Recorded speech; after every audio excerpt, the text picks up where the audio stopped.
চট্টলাবাসী, সালামু আলাইকুম। আপনারা সবসময় অন্যায়ের বিরুদ্ধে ছিলেন।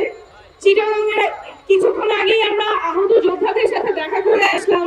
আপনারা যে বীরত্বের সাথে জুলুমের বিরুদ্ধে প্রতিবাদ করেছেন, সেই জন্য আপনাদের সবাইকে অনেক অভিনন্দন এবং অনেক স্যালুট।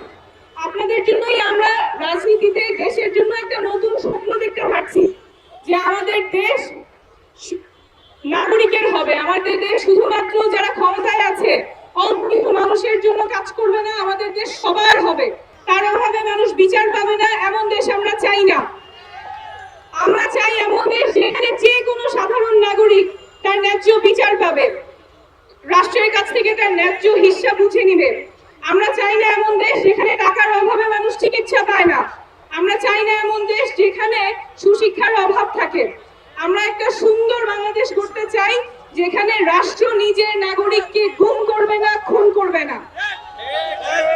এই ন্যূনতম চাওয়াতে আমাদের সবাইকে এক থাকতেই হবে।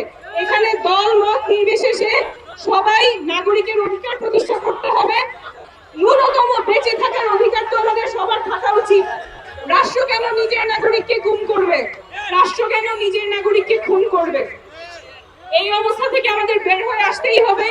এই জন্য আমরা নতুন সংবিধানের কথা বলছি। বিদ্যমান যে সংবিধান, সেই সংবিধানে শেখ হাসিনা আমাদের নিজেদের নাগরিক, বাংলাদেশি নাগরিককে খুন করেছে। এই ব্যবস্থা আমরা চাই না। নতুন বাংলাদেশ আমরা নতুন ভাবে নিজেদের জন্য সুন্দর করে গড়ে তুলবো, এবং সেই জায়গায় চট্টলাবাসী আপনারা সবাই একসাথে এই নতুন স্বপ্নের দিকে এগিয়ে যাবেন। ধন্যবাদ।